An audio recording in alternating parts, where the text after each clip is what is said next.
Hey, what's up, everybody? It's me, your hero, Benjamin Banks, and you are listening to and watching a brand new episode of Leveling Up with Benjamin Banks. And joining me, as always, are my co-hosts, Rebellious D and Trav. How you fellas doing today? What's going on? Ready to go, brother.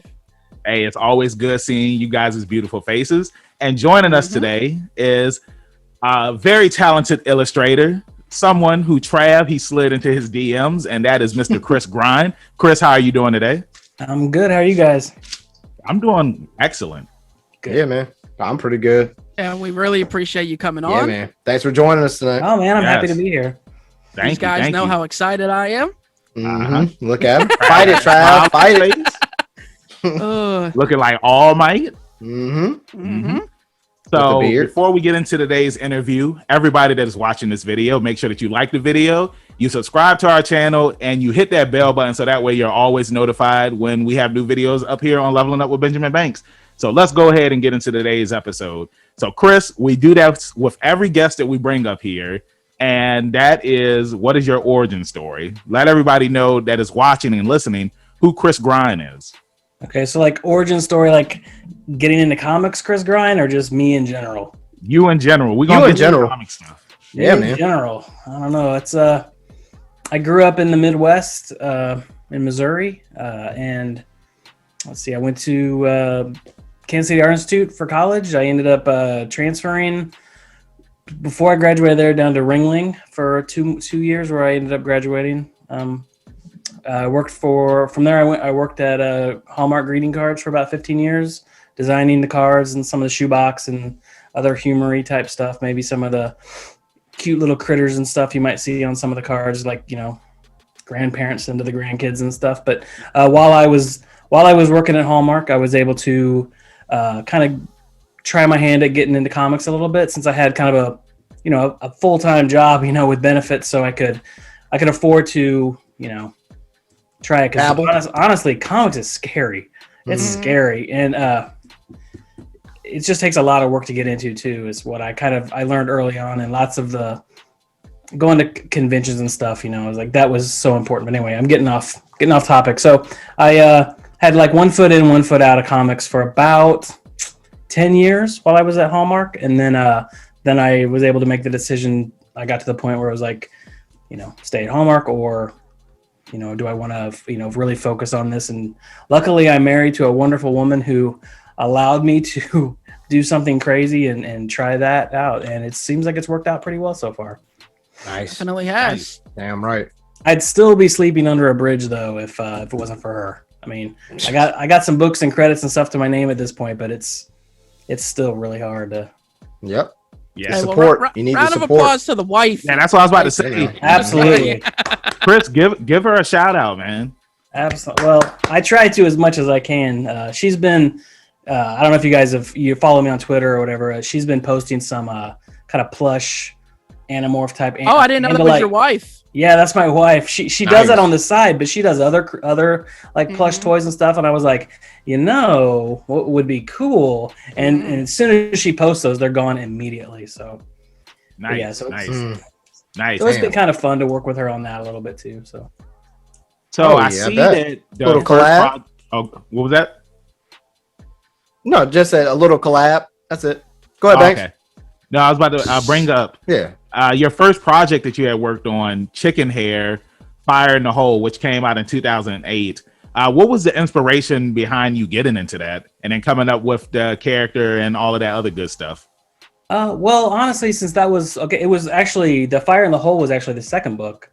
The first one was just called The House of Klaus. They both came out within like a year and a half of each other or something at Dark Horse, just the black and white versions. And honestly, I don't know what I was thinking with that. The way it started was, and I actually was looking through some old files, and there was a time when while I worked at Hallmark that, they would do like free training, like computer software. And at the time they're, Photoshop, Illustrator, whatever. And I don't know if you guys have used Illustrator, but it can be kind of daunting. It seems very counterintuitive, especially if you've gotten really used to Photoshop. So we had a class where I could, and I promise you I'll get to this pretty quick here, but I was trying to learn Illustrator so I'd be a little bit more productive and useful at work and everything. And so what I did was I gave myself a kind of a task at the time where I was like, oh, you know what? I'm going to just create at home, like on my own, like a comic book maybe, but done completely in vectors. So just Illustrator type art. And that was Chickenhare. It was the very first Chickenhare. And it was wild. It was super cute and wildly violent. Mm-hmm. So that was but like a kind of like a Looney Tunes style violent. It wasn't like grotesque or anything. But so I sent that out. That was the first thing I'd ever done. So I got online. I didn't know what I was doing. I went online to all the publishers like Image and Oni, or I don't know if Oni was around, but like at the time it was like Top Shelf and a couple of these other places that were like creator owned publishers. And so and they had submission buttons that I don't even know if they do anymore, where it gives you a list of what they want. So here I am at Hallmark over the weekend, like printing like 30 copies of this book on their color printers. I probably shouldn't be saying that. Hey, shout out to Hallmark. But, Hallmark. Hey, it's too late now. It's out there. It's out there. It's all good. I think I've said it before, but so then I just mailed those off, and within like a week, I had emails from pretty much everybody saying, no, absolutely not. This look, we really like what you did here, whatever, but it's not going to work for what we're trying to do. And that was fine with me. It was like, okay, well, I actually got responses. Like it would have been way worse if I'd waited, never heard back. Then I found out that that's nobody really submits stuff like that. They can't even figure out how anybody saw my project. So in retrospect, I was doing everything kind of backwards. At the time, I didn't know any comic book creators. I had no like peers in this or anything. I was just completely on my own. And then about 6 months later, I was contacted by Dark Horse again. They were kind of following up. Hey, we kind of like what you did. It wasn't what we were looking for, but we were wondering if you had any other ideas or if you had anything else you were working on. And luckily, I had taken a lot of the advice that I'd gotten from all these other publishers, and I was just kind of reworking it, and seeing where I could go with it. And that became kind of ultimately what became the Chickenhare book, a black and white kind of a little bit like Bone, no color. I love just straight black and white comics. I know anymore those really don't sell because kids want color. Everybody wants color. But man, when you find a really nicely illustrated, just black and white with really nice dark blacks and stuff in there for shadows, I love that so much. So that was kind of what I was trying to emulate a little bit. Yeah. It's interesting that you say that about kids not wanting colors and whatnot, because it's not too often that you see like a lot of American Western comics that are in black and white. That's more traditionally something that you would see with manga over in Japan and whatnot. So I always feel like it's very interesting when you see a Western comic or graphic novel that's just straight black and white. I will say with the image that I see for Chickenhare, when I saw his appearance, like it reminded me, I don't know if you remember these toys, but Taco Bell, they used to have these toys where it's like they were animals and you could switch the body parts, and it's like you could make like a alligator / elephant. And I asked D and Trav if they remember this, and this is showing my age. By any chance, do you remember these toys from Taco Bell? No, and I don't know if it's showing your age if nobody knows what you're talking about. Exactly. I think you're in the clear. That's crazy. I think I'm probably a lot older than you guys. So.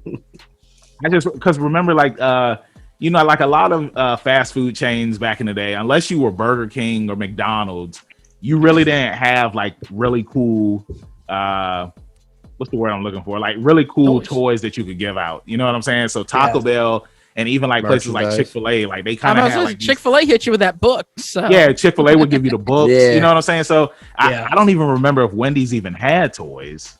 I don't even remember if they did or not. I don't remember either. They must not have, but yeah, I do remember like even Sonic's got kind of like lame. Hey, here's the bag that your food comes in, but there's like dotted lines for you to cut out the character on the greasy bag. Yeah. Oh, I didn't even know that. I don't know if that's anymore, but they had that at one point, and I was like, But Chick-fil-A still does it too. Yep. Do they? Chick-fil-A, do they still give out books? Yeah. Well, yeah. And tape cassettes. Yeah. Being a father of two girls, you could trade in the book for a little ice cream. So the boy trades in the book and gets a little ice cream. Yeah, a little tidbit. For a lot of people don't know that. Oh, but yeah, thanks, Trav. Trade in the book, get you a little ice cream.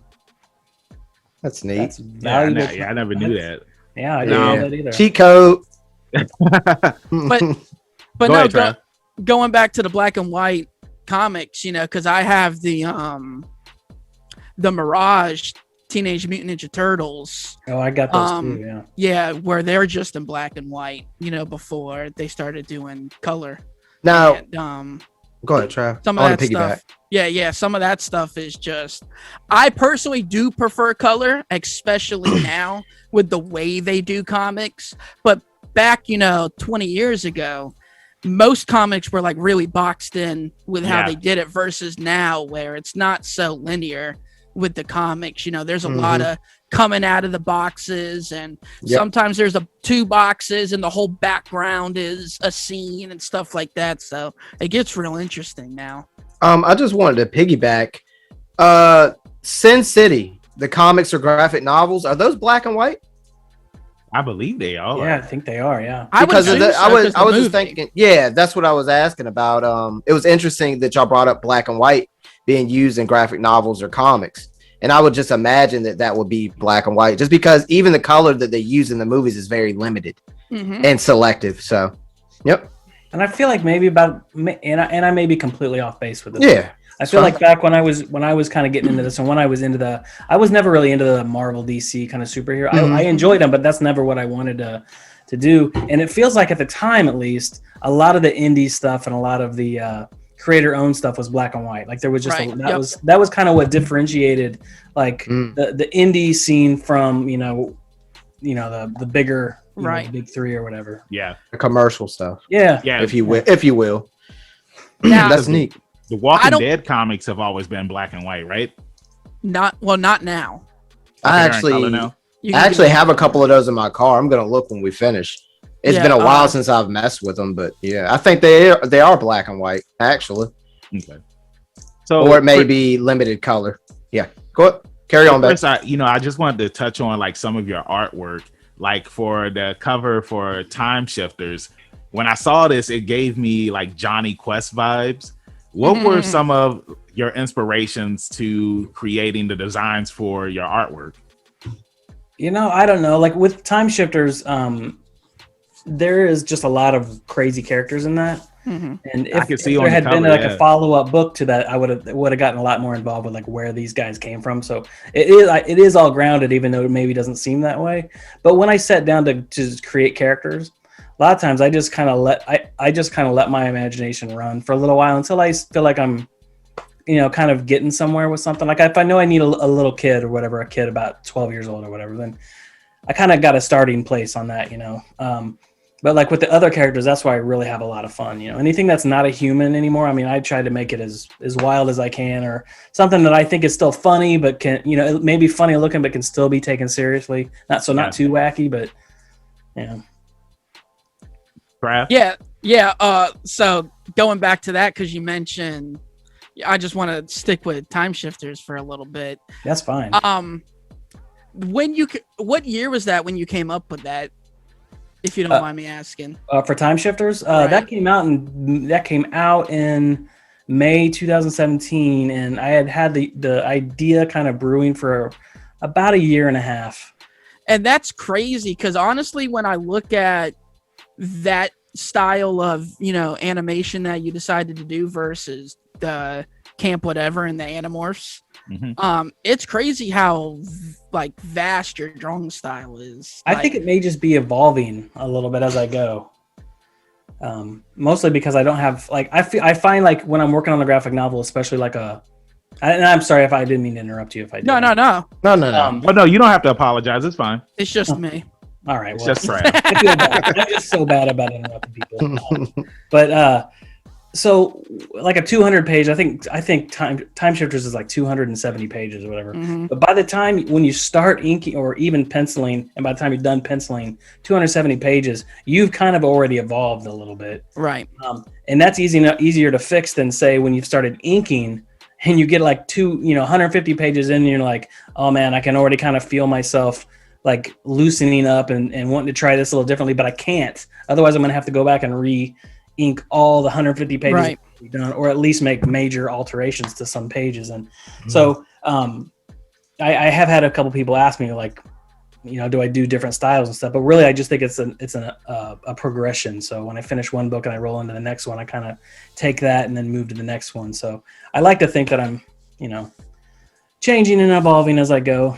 Yeah, and that's always a good thing. I mean, because like just looking at like Alien Bones, for example, and Camp Whatever, like just seeing the different styles, like I get, like I said, with Time Shifters, I got Johnny Quest vibes, and then I can't remember which one it was that I had saw. I don't know if you remember this show called The Secret Saturdays that used to come on Cartoon Network back. Yeah, I vaguely remember that. Yeah. Yeah, but it was I saw like some of those styles up there as well. So yeah, it's like you're a really good illustrator, man. Like pinky's up to you. Oh, thank you. I watch a lot of cartoons. And what are some of your favorites? Right now? Well, I love Rick and Morty, but I love Rick and Morty. A lot of people like it. I'm not, because it's just it is funny and the content and stuff, but I love the animation. Like I'm watching it, and it's animated so beautifully. It looks so simple, but yeah.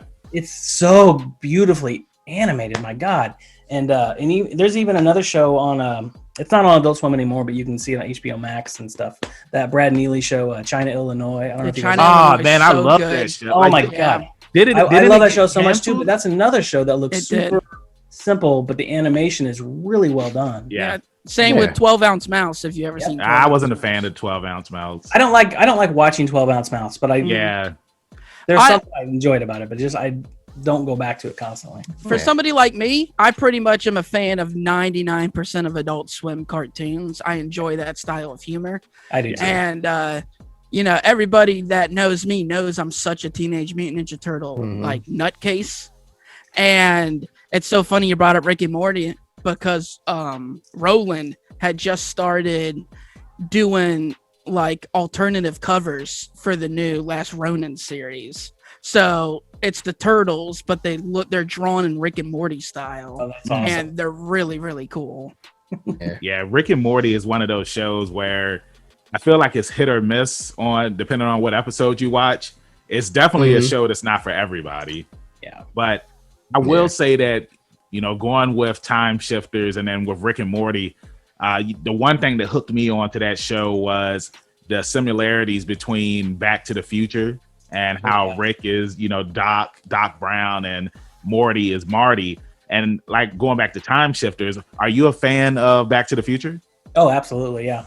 And I've always wanted to do like a time travel type book, and it just kind of happened. Because I had this idea for this Time Shifter book came from, I wanted to do something with a kid who would go on like these adventures with like these crazy group of characters, right? Like a scientist and this weird dinosaur and a robot.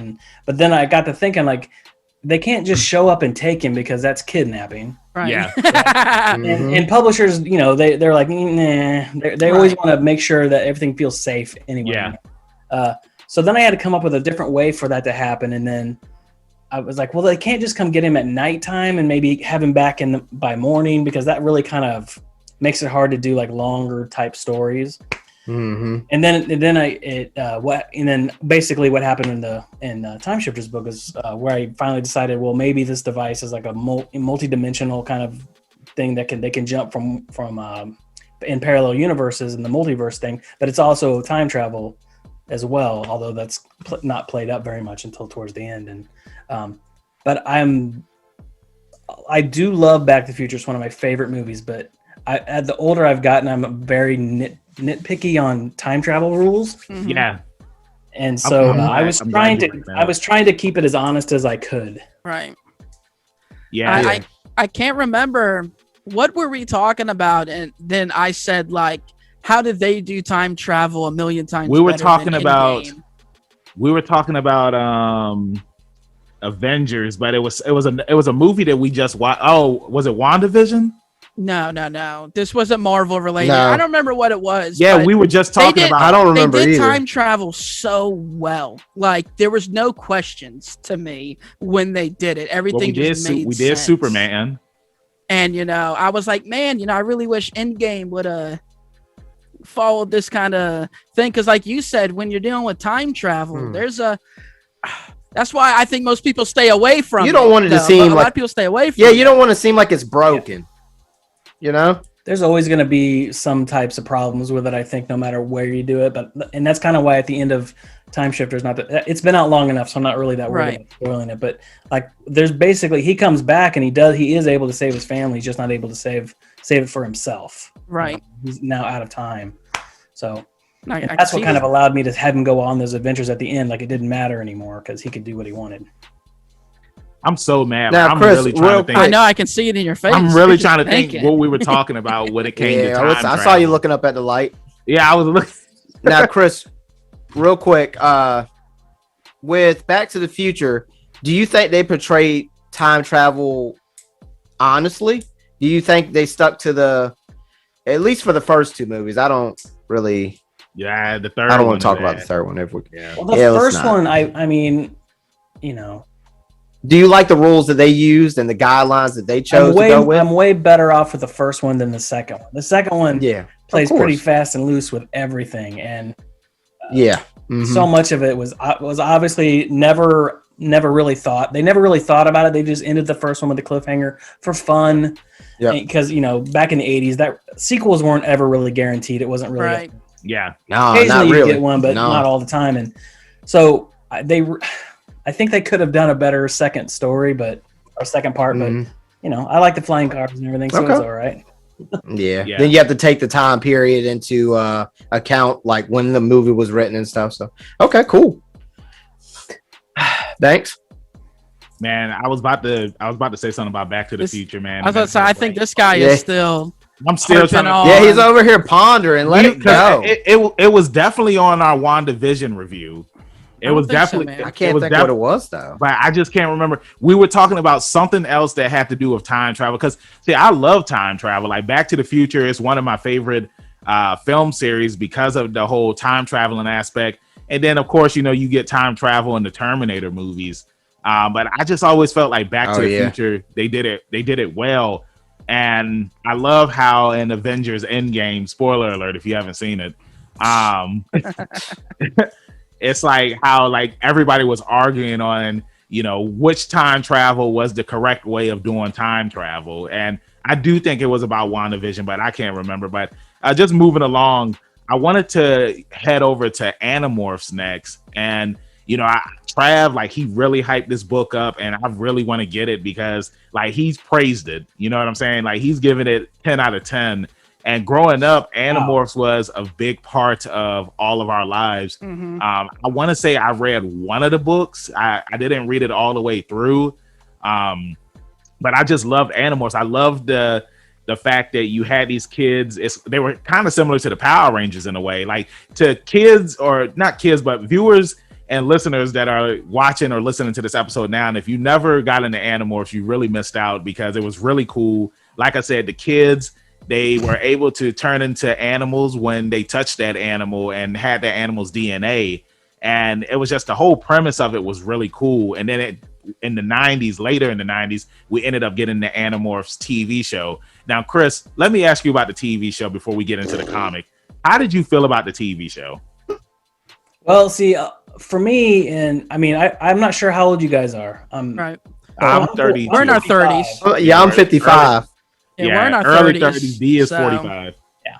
And so when Animorphs were coming out and kind of really getting going, I pretty much graduated high school and was in college, and I was kind of a poor college student. I didn't have a TV. We didn't have any. I've had to catch all this stuff basically after I got the job to do the Animorphs graphic novels, the first 3, to entertain myself while I was working. I bought the first couple seasons of Animorphs on iTunes just to have it on in the background. It is not good. It is not. It's not. It didn't age well either. It just didn't age well, I think. No, it's I don't think it was great while it was going on, because again, I'm like 9. It wasn't when it came on Nickelodeon. But I do feel like it wasn't as bad in the moment when it came out. Yeah, exactly. When you go back and watch it now, you're like, yeah, not a chance, dude. Crap, not a chance. I'll say it was cool when it came out because you saw them transforming into the animals and whatnot. But once you actually started getting into the nitty gritty of the show, and like it was like rated G. It was a rated G show. I remember like none of the Yerks had weapons up there. Like their weapons were flashlights, and I'm like, why are they running around with flashlights? Like, how is that supposed to hurt somebody? Yeah, it was definitely a kid show. There was no Goosebumps. I'll say that. It reminded me a lot of shows. There's a lot of shows in the late 90s that were, you could tell that the producers or people who were involved with it, they're like, it doesn't matter if it's good. Kids will like it. They'll watch it. Who cares? Kids will watch anything. Mm-hmm. And it kind of smacks of that a little bit. It's not altogether terrible, but definitely feels like they didn't really put that much thought into the story and everything. They were just like trying to put as much things that adults thought kids would think were cool. Yeah. Right. Yep. I do want to spend a little bit extra time on Animorphs, in general, just because for me, like, for you said you had graduated high school already. So like, you're not the demographic for this book series. Yeah. You know what I mean? But for me, as like a 7-year-old kid, this was before Harry Potter came around. For me, Animorphs was my book series. It went Animorphs, Harry Potter, and Pendragon for me as a kid growing up. So like Animorphs was so important, and it's out of print. It's been out of print for a long time. Yeah. They did do like a 10 that had like the first 5 or 6 issues a couple years ago, but that was it. And I mean, there's like 40 Animorph books. You know what I mean? So you really don't get deep into the story kids do nowadays. Wow. Nope. So when I went into Barnes and Noble, and I was like, we're looking for, because graphic novels seem to be the thing now. Like they're remaking Babysitters Clubs as graphic novels. My girls are just all about graphic novels. They get the Five Nights at Freddy books on graphic novel. Like if they got a book or a graphic novel, they're going to choose the graphic novel. And when I was told that Animorphs was out, this was like in November. So it had just came out. And October? Yeah, like October something, like the first week of October or something. Yeah, and I just so happened to be in Barnes and Noble getting stuff, and they told me that about the Animorphs graphic novel, and I picked it up. And I was like, girls, you got to read this book, because this was like my jam growing up. And immediately they both loved it. Awesome. And it was so cool seeing like the Visser 3 like drawn. Yeah. And he looked like, you would see it sometimes on the covers from the K.A. Applegate books, but it's like they were poor pictures, like poorly like taken pictures back then. And like to see it animated and drawn and stuff, he looked exactly like I envisioned. And I just thought you did such a, I don't want to sit here and like blow a bunch of steam up your ass or anything, but I just thought you did such a great job on the characters, and like everybody looked exactly like I imagined they would look like. Thanks, man. Yeah, I was a little nervous about it. I got the gig and I had been aware of Animorphs. I had just never read it. I'd read most of the first book at some point, but like I had gotten away from it or whatever. So I always meant to get back to it, but then I never did. So when I got the gig, I didn't really think much about it except for like, oh yeah, I do need to make some money, right? So I need to, if I can do this job, that'd be great. And then I was like, okay, I'll go on Twitter and just type in Animorphs in the search and see what happens. And I was immediately terrified because there is so many fans still. I mean, very big fan base still. And so I was a little nervous with that just because of expectations for over 20 years, and people have been asking for a graphic novel for a long time. And no pressure. There's no pressure. But I've been very happy. The fans have been really, really welcoming and warm and everything. So I bet. Yeah, I've seen nothing but great things about it from everybody. Yeah, it's always a good feeling when you come out with something and everybody loves the work and they want to see more of it. Right. And like especially when you get into a fandom. Yeah, exactly. And like what Trav was saying about how, you drew everybody how he imagined them. Sometimes it's like people, they'll come out with stuff and it's not what they imagine, or like how we said, on episodes when we've had voice actors up here before, where it's like you have these fans who they'll read a manga or they'll read a comic book, and when that character comes to screen, like they get pissed off because it doesn't sound how they thought it was going to sound. So kudos to you for making these characters and bringing them to life, because like you said, there's a lot of there's a lot of stories out there that fans want to see become graphic novels. You know what I'm saying? Yeah. I feel like Goosebumps would be another good one where if they turn, I can't believe they haven't done it yet. Yeah, they turned those stories into graphic novels because, I mean, we've seen like how everything is portrayed in live action with Goosebumps, like with the TV show and then with the movies. And then now with Animorphs and with what you're illustrating. So how would you feel if they took the characters that you illustrated and they used it as the basis for Animorphs cartoon? How would you feel about that? I would love that. I mean, that'd be totally flattering. You know, I mean, it doesn't usually work that way because you get a lot of cooks in the kitchen and everybody's got what they want to do. But that'd be amazing. I would love that. I mean, I'm actually just enjoying so much being a part of the fandom and just getting to do this. Like, I just don't take it for granted that that's right. It's so important to so many people. So I try really hard to make sure that I'm, you know, trying my hardest to present it, you know, on the page as much as, you know, what people want to see, but without doing fan service too much too. Like I'm just trying to, yeah. Well, Banks will tell you, I'm kind of a sour puss. He is. So like, I'm very hard to please. You know, he'll tell you like 9 times out of 10, if somebody comes into something, I'm kind of like, it didn't quite match up. But these guys will tell you day one, I was like, yeah, this guy hit it right on the, you know, the nail on the head or whatever. And I immediately followed you on Twitter and I was like, we got to get this guy on. Slid right in the DMs. It was so spot on. That's fun. I remember, because I remember when he was telling us about this and like he was hyped and he was just like, yo, like he responded to me. So it's always good when, like I said, when we slide in the DMs and somebody responds to us. So I wanted to ask you another Animorphs question. And this is a question that's going to go around the table for all of us, starting with you, Chris. All right. If you could choose 3 animals that you could turn into, which 3 animals? I should have known a question like this was coming. Yeah, you knew it was coming, Trav. I've been asked a lot, like what my battle morph would be and stuff, you know, and it's always things like a sloth or like a koala, like a drop bear kind of a thing. But I don't know. And most of that I think is because I have to draw these other things so much that I'm like, I think it'd be really hilarious if somebody morphed into a sloth and like literally was so useless. Oh God. Completely useless, you know, and I don't know. So that's the kind of stuff I would lean towards though. Like that's so funny because it just reminds me of Zootopia, which is that's what I was just thinking. Yep, I knew. And, yeah, man. You know, the fact that they put him as DMV people was just over the top hilarious. But then at the end, this guy's the sloth's driving the convertible, and he just speeds on out of there. Yeah. And that's just so funny though. Just having a troll transformation. Troll transformation. You know what I really loved is about these books in general, and I'll tell you what, you fooled me saying that you didn't grow up reading them, because I would have thought you did by just how spot on everything was.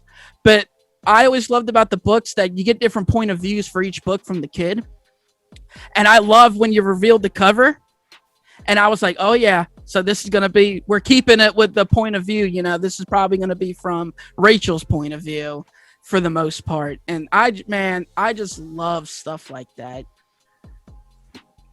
Well, like that was something that we kind of, when I say we, I mean like my editor and stuff is right. So we didn't really do that, you know. We're not really doing like the first person perspective, because that would it would really be hard to tell a story that way in a visual form. I just don't think it would work. So like in the second book where Rachel, it's definitely from her perspective, and kind of like the first book's all Jake's perspective. Right. I think, I don't know this for a fact because I haven't gone through and counted the pages, but I would guess that Jake has the lion's share of the pages. Okay. Or at least he's involved with most of the scenes. Right. Well, I mean, he's the main guy. Because he was the main guy, right? Right. In the second book, I'm sure Rachel, honestly, she's a cat half the book. Right. I drew about 10,000 cats. That's crazy. Oh. Jesus. No, that's crazy. And if you don't, you know, feel free to, you know, not answer or whatever. But how involved was Kay Applegate? Because I feel like she's still 25 years later putting out bestsellers. You know, she had the one and only Ivan not too long ago, and she just put out another series that's like red hot right now for the kids in that age bracket. So 25 years she's been doing it, and she's still putting out children's bestsellers. That's impressive. So like, how involved was she in? I don't know. Like, I think her and her husband Michael were involved, selecting like who was going to get to do this, right? That's pretty cool. Well, they had asked, Scholastic had asked me to, hey, would you mind doing like 7 or 8 pages? We'll pay you to do these. We just want to see how you would do it. I didn't think much about it, right? I just thought, okay. Now, not to interrupt, but did they come to you because you had already done time shifters with them and stuff? So like they knew your work and thought you'd be a good match, or? I guess, yeah. I had my foot in the door with them, and I guess I try to be as easy to work with as I can, Right. But it wasn't until after I had done those pages and everything that I found out that they had actually been auditioning many artists. So I have a feeling they were pulling from artists that they'd worked with, maybe some artists that they wanted to work with, maybe. Right. People who were recommended. So interesting. But as far as how involved Catherine and her husband were, aside from, and I don't even know how involved they were with selecting me, they haven't been very involved at all. Like I know that they showed them like my penciled pages with Scholastic, like with comics. A comics publisher typically do like 20 pages of a graphic novel, and then like, okay, good, go. Right. But with Scholastic, I have to pencil. Sorry, I hit my microphone. I have to pencil the entire book, so 230 pages with finished lettering. That's considered the first draft. Right. So it's a little daunting, and from what I understand, like that's what they saw. They handed that to them first after they saw like the character designs and all that. But that was early on, and then they sent the whole book to them in that state, and they said, "Fine." There was no notes. I had 0 notes from them. Right. So. That's crazy. Now, I was Chris. scared. Yeah, I wanted to ask you. I want to piggyback. How long was the window when you sent it in? You finished doing it. How long did you have to wait for an answer back from them? What do you mean? Like once you and stuff? Yeah. What was the window? Well, I don't think it was too long. Maybe a month, and that was because Scholastic has to. They just internally review it all anyway. They're always making sure like the pages flow right, everything's right. And at some point during that process, they had sent it to Michael and Catherine, and got back to them. They said they love it. Like that was my notes. Nice. So hell yeah, it made me feel better. Because I was a little nervous about taking somebody else's baby. Exactly. The last thing I wanted to do was mess it up. Well, I know that she's easy. They say she's really easy to work with because she only did like the first 15 or so, just her. And then she kind of started letting the reins go to other people, bringing in other writers to write. So from what the public eye perception is, she's pretty easy going. She's not dropping the hammer on people. Yeah, but she probably has a good idea of what she wants to, with being experienced and doing it. Yeah, of course. I've had a few interactions with them. We did a live event for like a Barnes & Noble, like the day that the book came out. And we've done a couple other things and a couple emails, but they just are like the nicest people I have ever met. They are so generous and nice. And I had a gigantic bouquet of flowers and a bottle of champagne arrived on my front door. Oh, nice. Holy cow. Yeah, they don't have to do that stuff. No, that was the nicest thing. All right. That's so cool. Yeah. So then that makes me wonder, Banks, going back to talking about why haven't we seen Goosebumps animated like that? Maybe R.L. Stine is a little bit more protective. Probably. His baby. Well, look at let's go to the manga aspect of things.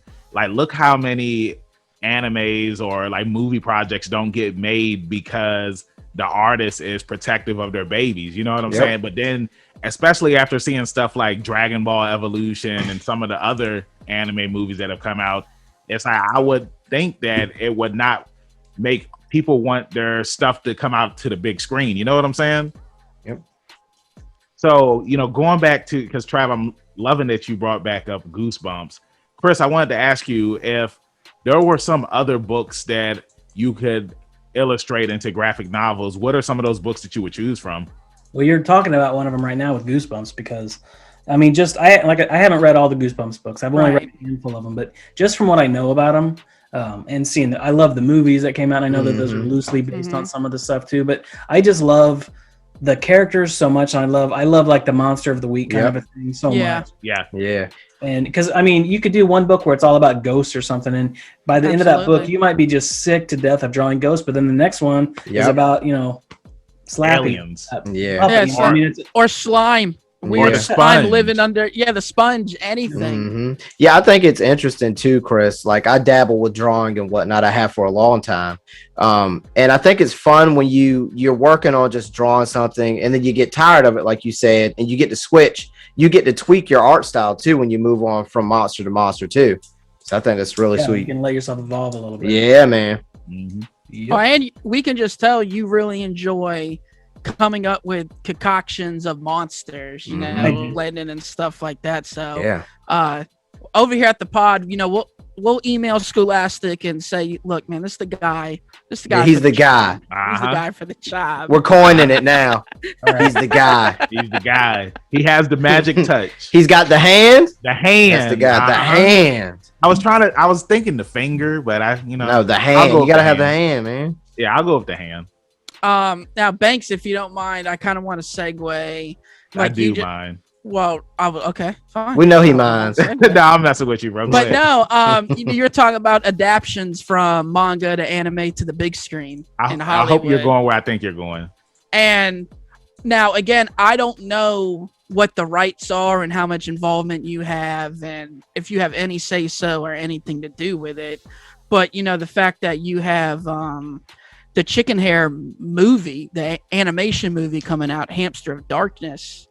Can you kind of go into that about maybe how cool that is, for something that started off as you randomly doodling something to going into comics, and then now it's picked up, and I saw the screenshots that you posted, and it's not half-assed done. It looks phenomenal. No, it looks excited. Phenomenal. Yeah. So it's been a long road, and I'll just kind of, if I start boring you guys just kind of give me the move along. Oh no, hey, no, trust me, we are a bunch of nerds. Yeah, the floor is yours. Hey, Trav, I just want to let you know too, that's where I was about to segue into as well. So good job. I'd say probably around 2009, I got approached by Dark Horse Entertainment because at the time it was still with them? How did that work? I don't think Scholastic was involved just yet, or maybe they would. Anyway, it doesn't matter. At one point, it was solely with Dark Horse. So Dark Horse Entertainment approached me and they said, "Hey, we have a studio interested in maybe optioning Chickenhare," and I was like, "Oh, okay. I've never done anything like this." So I had an agent who kind of handled a lot of that for me, but it was Sony Pictures Animation that had optioned it, or wanted to option it. And so we worked through all that, and it took about a year. Negotiations went on for about a year. And let me tell you, they're not fun. I'm so happy that I had an agent that handled it, because that is a world that I don't understand. Everybody seems like they're trying to stab everybody else in the back to some extent. I try to be as honest as I can, but I could tell there was a lot of people trying to play both sides. And so anyway, I was about a year of a lot of stress, and then they optioned it. It was all done, and then they optioned it for 18 months, and then at the end of the 18 months, they re-optioned it again for another 18 months, and then after that, their only thing was they had to either buy it outright or let it expire, and they chose the Sony Pictures Animation. At some point, like, their heads of the departments are constantly changing there, so the head of that moved on somewhere else, and pretty much all the projects that they were working on at that time get brushed into the trash too, and that's kind of what happened. So it was fun while it lasted. It was about 3 years of kind of excitement, and then the book got picked up by Scholastic and published in color, and I was just happy about that. That was pretty cool. And then it had been, it's been like maybe 3 years ago. It hasn't been that long, but anyway, so I remember vividly, I was sitting at a pizza restaurant with my family. We're just having dinner, and I got a weird phone call. It said Dark Horse Entertainment, and I showed the phone to my wife, and I was like, "What is this?" Like, it had been kind of weird, and it's like, okay. So I took the phone call, and the guy's like, "Yeah, we have a studio that's approached us that wants to pick up the screenplay that Sony had already had. They paid a guy to write this screenplay." And I guess I should. The guy this guy wrote a screenplay based on, like, loosely based on my stuff. Right. It has like the character of Chickenhare in it, and Abe the turtle, and pretty much from there on out, it was something different. Right. The guy wrote this thing, and the whole time I was just like, oh my god. But whatever. Like, I was kind of done doing Chickenhare publishing wise at the time. Like, I was on to Time Shifters and different things, right? Mm-hmm. So I was just happy something was happening with it. So this guy finishes the screenplay, and I'm reading this thing and going, this is not my story, but this is hilarious. Yeah. Right. Like, this is a movie I would love to go see. And if anybody had the right to be angry about it, it would have been me, because they had changed so much of my stuff. But it was so solid. It was such a solid screenplay that I was completely fine with it. And then of course, then it kind of fell apart and went away. And then about 3 years ago, I guess this other studio called N-Wave. It's a smaller studio in Brussels. I think they're located in Brussels. They approached Sony, and they wanted to buy the screenplay and just go straight to production. Right. So it was like no option period. They just wanted to go straight to production. So it just kind of came out of nowhere, and like a month later, it was signed and done, and they'd started doing whatever. And it wasn't until about 2 weeks ago when I posted that stuff. Yeah, somewhere there. That was the first footage. I actually had an 8-minute like promo reel I got to watch, and that was just screen grabs I was doing while I was watching it. It looks so good. Oh my god, I'm so excited. No, and you can tell they spare no expense, because they went and got Ben Stassen to direct it, who, I mean, just did Bigfoot Family, The Queen's Corgi. The guy does animation movies at a high level. Yeah, it's his studio. That's N-Wave. Yeah, I didn't know that was actually his studio. So the guy, N-Wave produced those films too. Yep. And so this guy knows what he's doing. He knows how to make an animation movie. And they'd written, I think most of the books or most of the movies they had done so far have been written in-house. This is and I may be wrong, but one of the first ones they've actually purchased like a screenplay by somebody who has actually written a lot of screenplays and stuff. Well, then that shows you how good the screenplay was for them to. It's a good screenplay. It's funny. Like, I was laughing out loud reading the screenplay several times, and it's really funny. So if all that stuff makes it in, and it looks like it has based on just what I saw, it's going to be pretty fun. I'm excited. Sick. Yeah, I mean, it's cool when your projects, they get animated, and like you said, like, you loved everything about this, because again, there are projects that people have created and they either get animated or they get turned into live action, and then they end up coming out bad. So I can't wait to check it out, because like I said, when I saw the character Chickenhare, it reminded me of the toys from my childhood, and he looks like a very interesting character. So I'm looking forward to it. Is there any news on when the movie might be coming out? I think it's just 2022, and I think it's like probably early. I don't know anything for sure, but I think it would be a huge mistake for it not to come out at like Easter. Mm-hmm. Oh, I just feel like there's always like that family film that comes out at Easter with Rabbit in it. And I was gonna say Peter Rabbit did it a number of years ago, and I took my girls to see it in theaters, and we absolutely loved it. Great movie. Great movie, which again loosely based on the children's book. Correct. Exactly. You know what I mean? Yep. It's still a fantastic movie. It is. Yeah. Yep.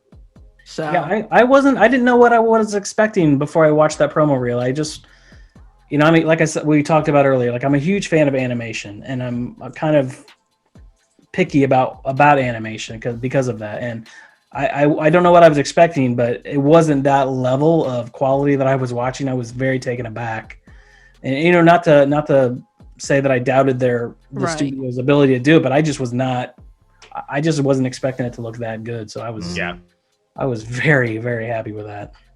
Yeah, that's good that it looked good and it came off like what you pretty much wrote, because like, I'm a huge JoJo's Bizarre Adventure fan, and there was a JoJo's Bizarre Adventure Phantom Blood movie that came out in 2006 in Japan, and the creator, he went to go see the movie on the premiere night, and while the animation was really good for the movie, it represented nothing that he wrote. You know what I'm saying? The movie was so bad, like, you can't even get it on DVD. It was only shown in theaters that day, and unless you were there, you were the only person that saw that. Nobody else would be able to see it. So that's cool that you saw it and you saw the animation and you're just like, okay, they did my creation justice, and I can't wait for other people to see it. And this also brings more eyes on to you, because it's just like, this is your project, this is your baby, and now it'll bring more people to want to go and check out the book. So with this being said, do you think that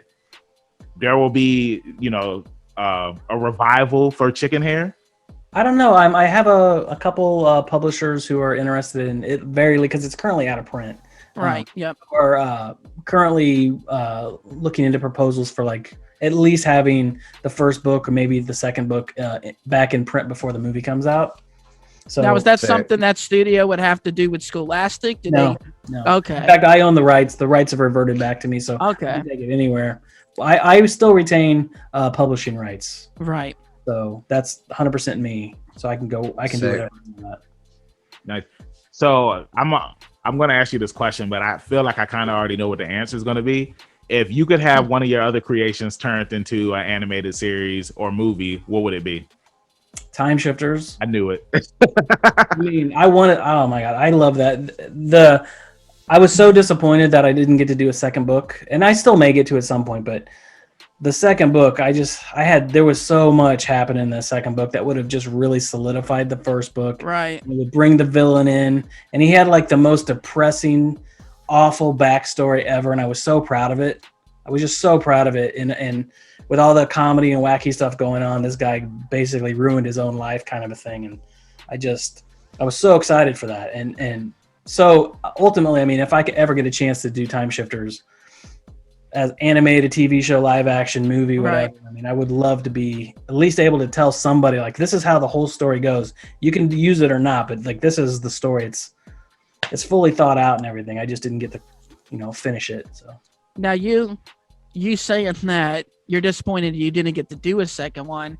Is that because you can't bring it to somebody else besides Scholastic? They still own the right to carry it on and do more at their decision, well, the first one's still in print with Scholastic, and they've been very supportive of it. I just don't think it just didn't like blow the doors off the hinges like some of the books come out, and that's fine. I get it. So it's still in print, but they just weren't interested, at least at the time, of doing more. I think they were wanting to more of a wait and see kind of a thing. So, which was hard for me because I like ongoing stories, whether I'm reading a book series or Marvel, the MCU movies. I mean, I love the fact that they're connected and there's breadcrumbs and little Easter eggs along the way that make sense later, And so I planted a lot of that in the first Time Shifters book, and then I haven't got to pay it off, but with the Camp Whatever series they got coming out, that's a guaranteed 3-book deal, so I'm loving that. Yeah, and I'm sure we're gonna be snowballing into that here shortly. But I saw that, you're already working on the second one. It's kind of ready to go. So I have to. I'm doing 2 graphic novels a year right now. It's nice. Oh, it's exhausting. Staying busy. Yeah. To say the least. Yeah, I was kind of going to piggyback off of what you had just said about the Marvel stuff. And WandaVision just wrapped up. Did you watch that? Oh, yeah. So what were your thoughts on the series overall, like from beginning to end? I loved it. I mean, the first couple episodes were weird, and I was like, okay, well, I'm sure I trust Marvel. Like I know a lot of people are very picky about some of the Marvel movies, but I'm one of those people who can just go and I just love them. Yeah, I trust them as well. That's how I feel about them. It's like reading comic book series. Like there's going to be some weak, issues of it or story arcs that you don't like, but they're still going to be part of the ongoing. You don't hate the character just because the story wasn't great. Absolutely. So I can just go and enjoy them, and I just love series and ongoing things, and that's kind of what I aspire to be able to do. Now, Chris, I want to ask you a question while we're here, where I got you on Marvel. Do you have a favorite hero and a favorite villain? Not necessarily. We're going comic book. You don't have to pick from the cinematic stuff. I'd almost have to because I don't read much. Yeah. Right. Oh, okay. Go ahead. Who was your favorite throughout the movies? Oh man, God, I don't know. That's a tough question because I like them all so much for completely different reasons. Right. Yep. Yeah. You team Cap or you team Tony? Oh God, see that's tough too. But I guess team Tony. Yeah, I was about to say, dude, so much better. I just. But I mean, I wasn't a huge fan of Thor until until Ragnarok, honestly. And that's how it is for a lot of people. Taika Waititi, I mean, he turned that character around. He did.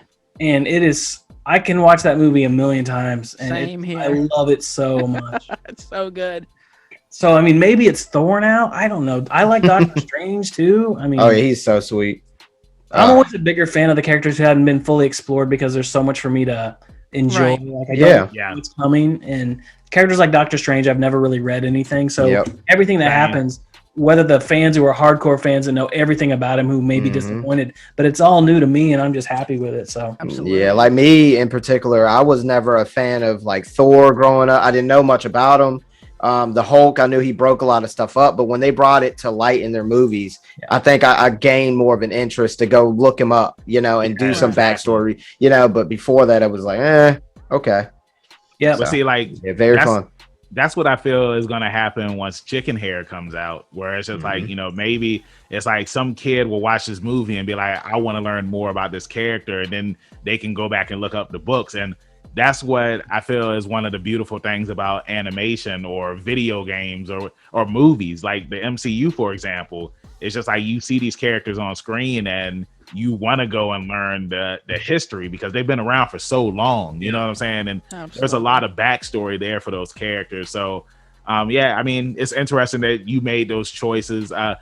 You didn't say a villain, though. You said a hero. Who's your favorite villain?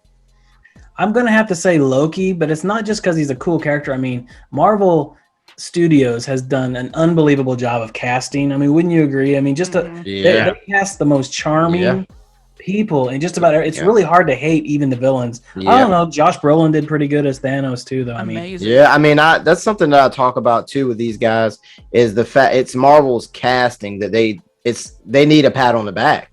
Because these people aren't necessarily big names or anything, but they fit the roles so well. Honestly, for me, I don't even think it's Marvel with the casting.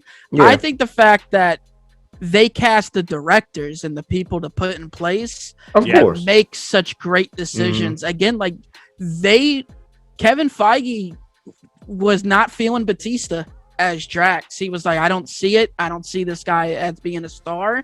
And James Root told him, dude, this guy's a star.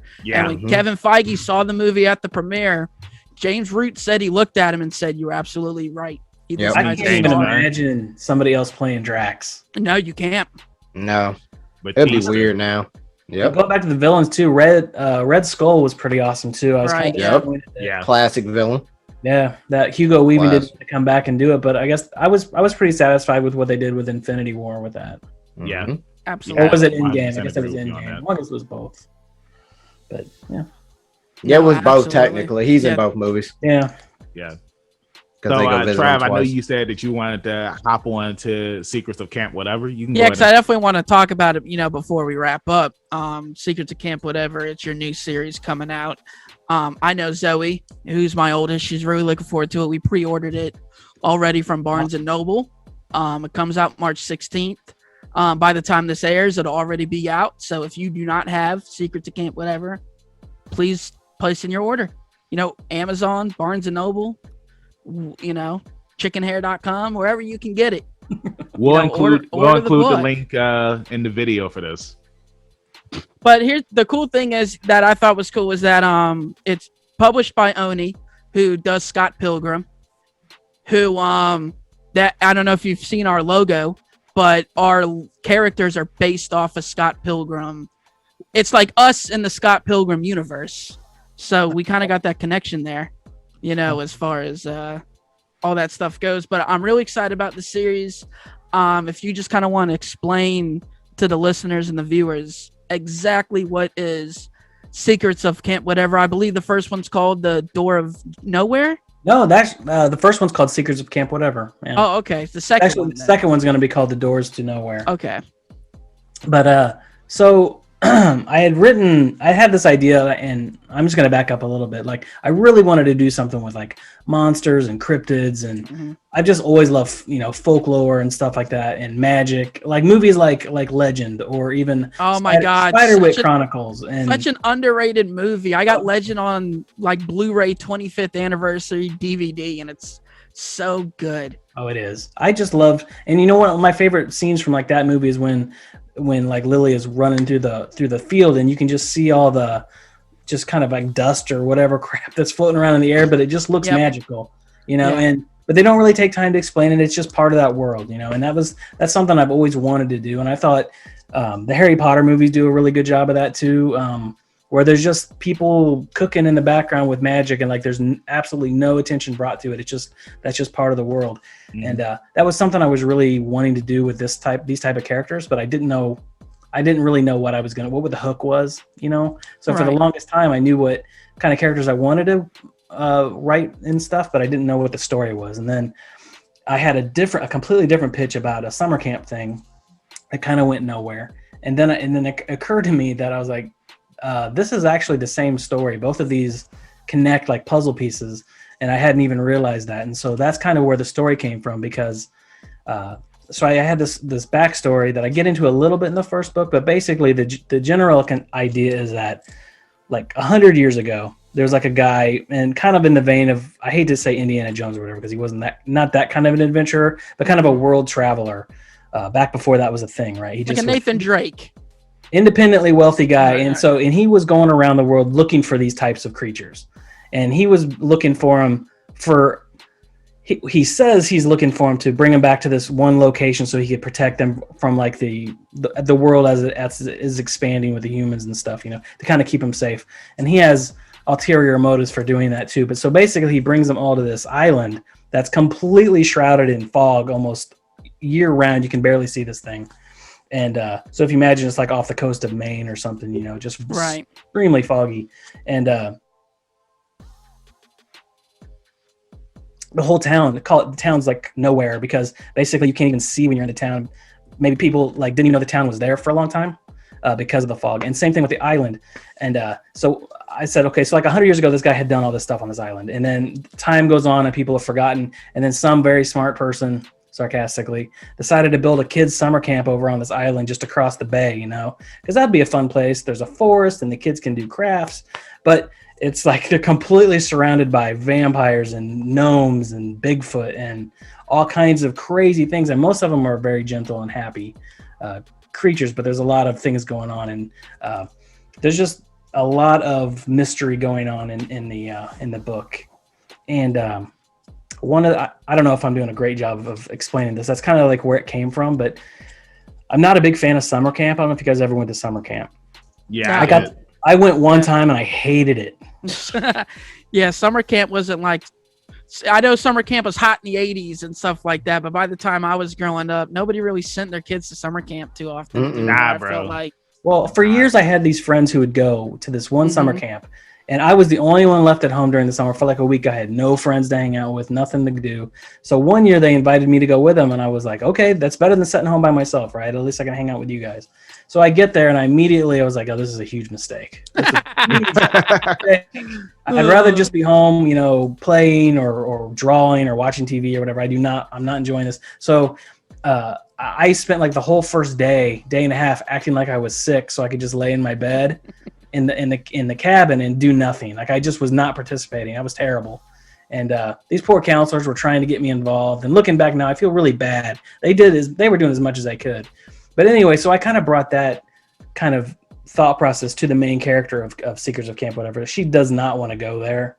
And she gets there, and the first thing she does is skip out on everything and hide in bed and sleep the day away until people come looking for her too. And she ends up just kind of getting pulled into a mystery, and they end up doing pretty much everything but camp-related activities. Right. Sneaking out at night, and like the fog is so thick you can barely see in it, and they're sneaking around in the woods at night, and they shouldn't be doing that. And they think that the camp cook looks like a vampire, and I make sure to always make sure it's ambiguous. It's like, is she? I don't know. Like she's always in the shadows, and she doesn't. There's a big sign that says no garlic when she's cooking. None of that. And so I just tried to have as much going on as I could, and it's a fairly self-contained story, even though it's a 3-book series.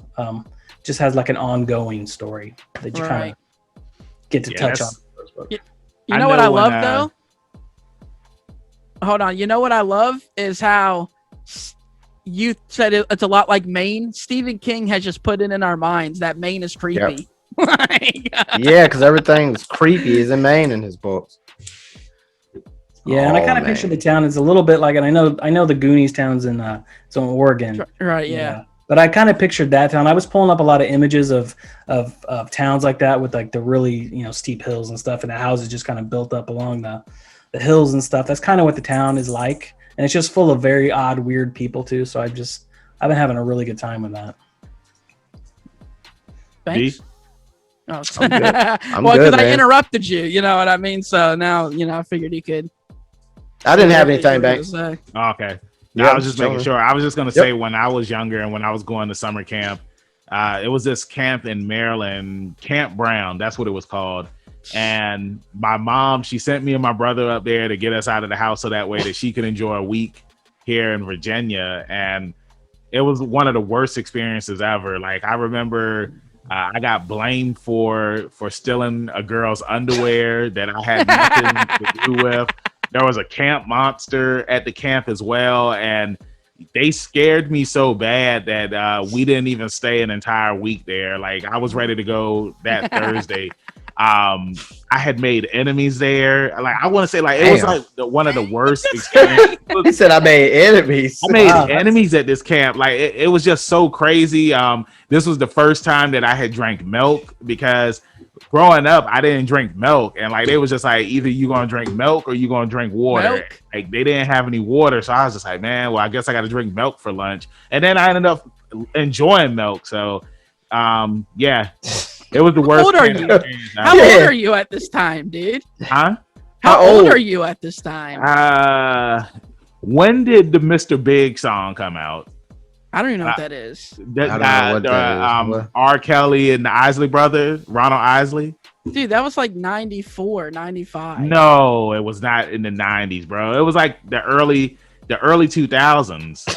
Dude, you didn't have milk till you were like 11, 12? Yeah. No, I said drinking milk. Like, I wasn't a fan of drinking milk when I was younger. So it's like, it's weird, like how there are some people that don't like mayonnaise. Like, I don't like mayonnaise, and then there are some people that don't like butter. Like, it's just one of those things. I've never met nobody that don't like butter. My brother doesn't like butter. Okay. Yeah, you had a way worse experience than I did. It was horrible, man. Like somebody stole my money. Chris, it sounds like he should be writing a book, right? I don't know, man. Like, I feel like he brought it all on himself when he stole that underwear. Yeah, he stole that underwear. You got some inspiration. Yeah. Maybe you could create like a milk monster or something. Yeah, it was very crazy, but I would never, if I ever have kids, I would never send them to the summer camp. Like, I wouldn't do that. And it's so funny because Heavyweights, if you've ever seen Heavyweights, that was fun. It's one of my favorite movies of all time. They make it this look summer really camp's awesome. Yeah, summer camp's really not that great. I would assume that summer camp, like you were saying, Trav, like, it was fun in the 80s, but at the same time too, it was probably scary because of Jason. Yes. Yeah. You're not gonna catch me kumbayaing out by the campfire. I wouldn't do it. Not if they have a lake. What kind of monster was it that they were telling you was there? Man, I did not remember what it was. I just know that they were saying that the monster, we were going to see this monster on Friday. That's all they kept saying. He didn't make it the Friday. So they said that the monster only comes out like one day of the year or something like that. So it's just like, man, I remember it was. It was some guy dressed up too. It probably was some guy. He's probably wearing some fake seaweed. I remember we were on I want to say it was like a carriage ride or something at the camp, and like they was telling us about this monster, and like me and the girl on the carriage, like we were crying because like they was making this monster seem like he was worse than Jason. But this guy at 30 years old, if he's behind you at the horror walkthrough for Halloween, trust me, he's got your shirt. Or he's got his hand on your shoulder. You should see this man playing Resident Evil. He's I bet. So that's just not Banks at 11. That's Banks at 30. This dude is scared. But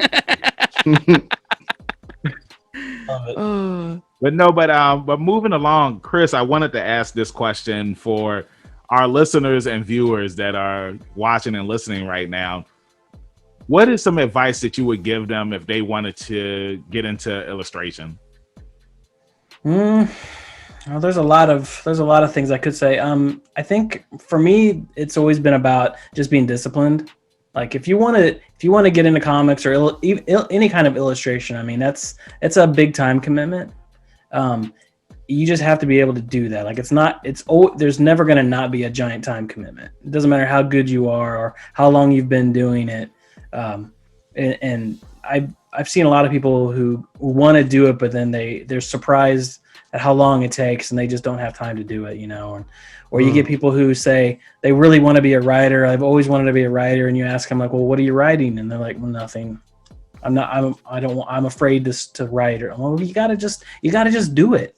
Like if you want to be an illustrator, then start drawing, or start painting or find something you enjoy. If you want to write, then write. You don't have to show anybody your stuff for a while, but just write, and keep redoing it. If you like what you're writing, then maybe do a second draft or a third draft, or, if you've gotten that story out of your head, then maybe move on to the next one, and you'll improve and you'll get better. And, at some point you're going to have to share your stuff with people. You're going to have to get some feedback. Put yourself out there. You got to be able to take criticism. Yep. Yeah, and you don't want to just show it to like your mom or your dad, because they're always going to be like, yeah, that's great, good job. Mm-hmm. You want to show it to somebody that you trust is going to give you an honest opinion. I mean, they don't have to be crushingly terrible to you if they don't like it, but you want someone who's going to be able to give you advice that you can use. Yep. That you can, take back and maybe make some changes on it and stuff. But and also you don't have to listen to everybody's comments unless you start. One thing I've always heard is like, if you hear the same kind of comment about your work, criticism like from 4 or 5 different people, then maybe that's something. Consider it. Yeah. If it's just one person saying it, then it could just be their opinion. It doesn't mean you have to scrap everything too. You have to have some confidence, and I don't know. It is scary. It's always scary putting yourself out there. I mean, even with editors that I work with for years now, I send them a new pitch and I'm terrified that they're going to get back to me and go, yeah, what else do you got? And I mean, I've spent like 3 months working on this thing. Yeah. So, or in most times a lot longer than 3 months, but maybe 3 months polishing it and getting it ready. So, I don't know if that's really advice as much as just kind of, if you want to do it, you got to just do it. Yeah. I mean, that's pretty solid. I definitely think it's advice. Experience counts as advice. Mm-hmm. I mean, it always does, no matter what you're doing.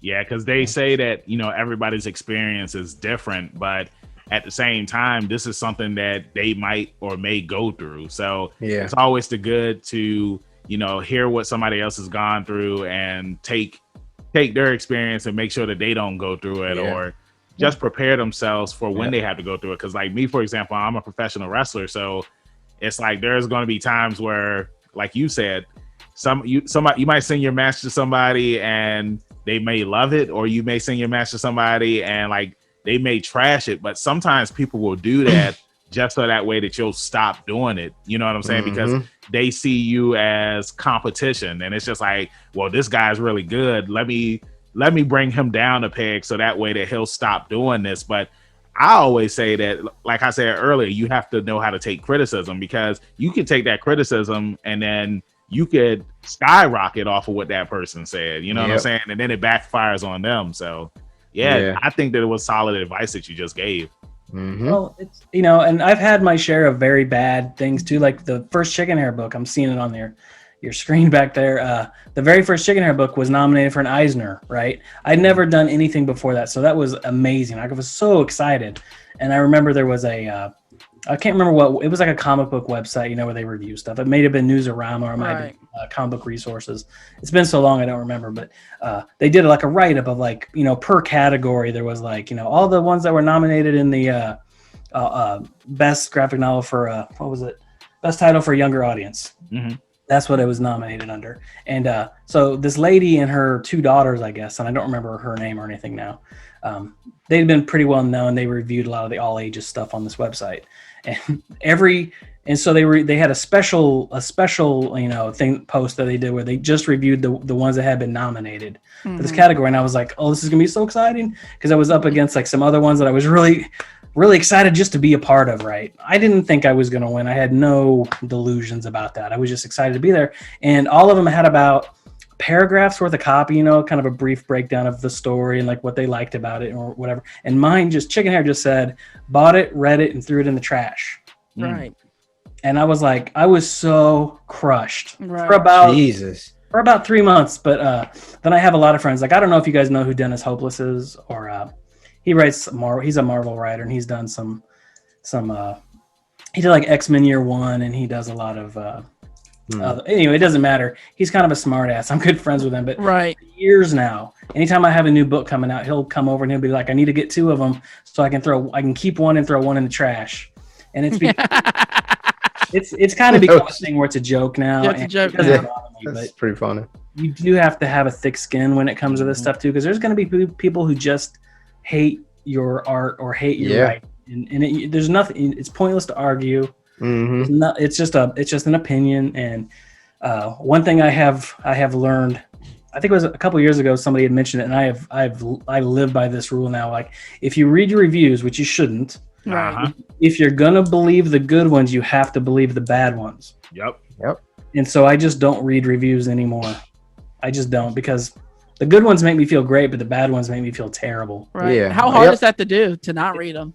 It's difficult. It sounds very difficult. Yeah. It's difficult, but I've actually been a much happier person as a result of it. Like, people will reach out to me on Twitter and say, "Hey man, that was great. I loved it." And that's good enough for me. Like, I don't need to read somebody tear the whole story down, like between what they liked and what they didn't like and whatever. It's just, some people will trash your stuff, like I said, just to do it. You know what I'm saying? I think they kind of get a rise out of you as well. Yeah, I mean, and that's like I said, I dabble with drawing and things. I have a bunch of sketchbooks, and just growing up and doing it in school and not, making any profit off of it. I can only imagine how you feel sometimes with being, criticized and judged. And like you said, it is. Damn, it was scary to show my friends in school. So I can only imagine how you feel sending stuff to editors. So kudos to you. Hey, no question. This guy. I did. He would show me the stuff. He would show me the stuff all the time when we were growing up. And it's just it's very fun getting an interview with you, Chris, just being an illustrator and seeing your experiences, how you handle it and your thoughts on it. So that's also having gone through art. Sorry, because I know that you're working on a project as well. So yes. It's a little something. Not like your level, Chris, but it's a little something. No, I've been doing it for a while, so I mean, but I was going to say something, but that was part of why I was so. Another reason why I was so scared when the first Animorphs book came out. I mean, when it was finally announced, the fans were so excited, and it was just everybody was so happy. And then as it got closer to like October, I started getting really nervous. It was like, they've only seen like 20 pages of this. And it's a 230-page book, and man, oh my God, I really hope I don't mess it up too badly for anybody or whatever. But that's like that fandom and all that. That's worse than just showing an editor when you're talking about hardcore fans who. I can only imagine, man. Woo! I was nervous. Yeah, well, I mean, you're talking to a pretty big Animorphs fan, and I loved it. So, and my kids, they got introduced to it, by your illustrations, and they loved it too. Awesome. So I'm pretty confident. I think people are going to like the second one even more, because I really feel like like when I was adapting the first one, and I don't know how long you guys got. I mean, I tend to ramble, so you guys. Oh no, you're fine, man. We're always worried about keeping the other person too long, more so than. I'm fine. I've been looking forward to this all day. I love talking shop. Oh. So the first book, I was adapting it, and I was afraid, like, at any minute I was going to show them, and they were going to be like, "Yeah, we can't do this scene, or you're going to have to cut that, or you're going to have to," because I try to stay as true to it as I could, right? It's pretty spot on. There's some body horror, and like there's the scene where like Tobias swoops down and like takes that one Horcruxier's eyes, like, rips him out. And I was like, well, I'm gonna just do it. I'm gonna just draw it, and then if Scholastic comes back and they're like, this is too much. Then whatever, right? Exactly. But they never did. They never did. They came back. And I think it's probably because I've always been one of those type of people to live off of. It's just like, it's better to do something and then ask for forgiveness than ask, can you do it?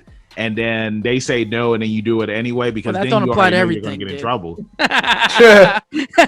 Where you going with this? Put that out there for the kids listening. That don't apply to everything. Yeah, that don't apply to everything, but you know what I mean.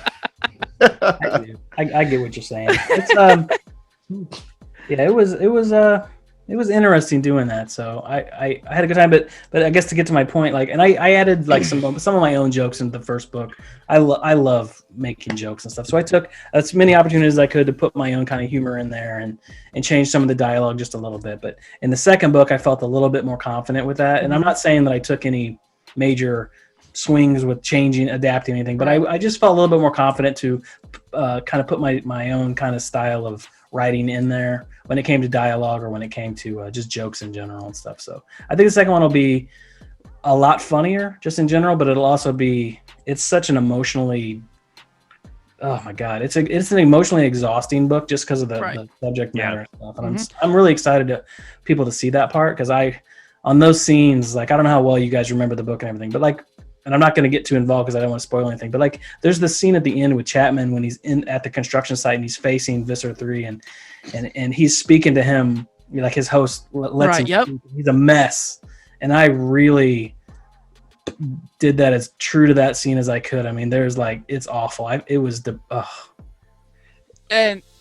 I'm so really funny because, spoiler alert for anybody really, the big thing about Tobias is the big rule is you can't stay in that form more than 2 hours, I believe it is. Yeah. And if you do, you're stuck at that. And towards the end of the book, Zoe's coming up to me because she's not an avid reader, but I make her read for 30 minutes a day. So pretty much when that 30 minutes is up, she's done. She's ready to go off and do whatever. But she's got that anxiety going. Tobias is cutting it close, and she's asking me, "Does he get stuck, Dad? Does he get stuck?" And I'm like, "I don't know. You gotta read." Right, you gotta read it. And it was cool her seeing it, and then when she gets to the end and the situation happens, and she's just like, "Oh my God, this guy's stuck," and it was just cool seeing her reaction to that. And now she has to physically see it versus reading it and imagining it in her own head. Yeah, and that was kind of going back to that violence and stuff too. That was another thing. I was like, reading it's one thing, but seen it actually drawn is much more visceral, and that's kind of where I thought I might get some pushback, but I didn't. Well, kudos to Scholastic. Yeah, agreed, because they definitely tried to water it down just a little bit, but they kind of let me go, and I think the book is better for it. So. Yeah. And I just have one more question about Animorphs, and if you can't say so, feel free to just say I can't tell you. Right. But have they given you we're approved for this many, or is it issue by issue? The contract is for 1 through 3. Okay. So, and then I guess we see what happens after that. What happens next? I mean, like, I would really love for the series to get animated into a cartoon, because I mean, like, I'm a fan of animation and whatnot, so I just think it's very cool when these stories, they either get turned into a graphic novel or they get animated. So it's something. I don't think it's a far stretch either, Banks. Right? Not in this day and age. Yeah, there's a movie in production. Yeah. Like, look how much stuff. Yeah, I saw about that. Yeah, so the movie in production. I just want to say thank you for joining us on today's episode of Benjamin Banks. Hell yeah. Thank you for the invite, guys. I mean, I'd be happy to come back whenever. This is awesome. Oh man, thanks a lot. Don't say that. Thanks for opening up the message. That's all we need you to do. You open the floodgates, and now you're part of the Leveling Up with Benjamin Banks family. And before we let you go, tell everybody in social media land where they can find Chris Grine at. I'm on Twitter, and it's just Chris Grine. No spaces there. And then on Instagram, it's Grindtastic. And that's pretty much the two places I'm at. So nice. I love it. D, where can they find you at in social media land? That's going to be rebellious _D23 at Instagram.com. Trav the scream. Yeah, man. I had to bring it back today, man. I love it. And, you can find me on Instagram as well at ZK Audio. And Young Benjamin, where can they find you and all your milk glory? You can find me, your hero, Benjamin Banks, at KingBenji_Banks on Twitter and Instagram. And you can look me up on Facebook at Benjamin Banks. I should be the first person to pop up. If not, I need to contact Mr. Zuckerberg. Thank you for listening to this new episode or watching this episode on YouTube. We appreciate the support, and we'll see you next time. Like I always say, keep that pinky up. Peace. Thanks again, everybody, for watching another episode of Leveling Up with Benjamin Banks. Make sure you like, follow, subscribe to the channel. Podcast, we got that too. Make sure you give us a thumbs up and hit that bell for further episodes and notifications. Thanks a lot to our patrons. And if you don't mind, join the Patreon. We'll be having new specials coming up soon.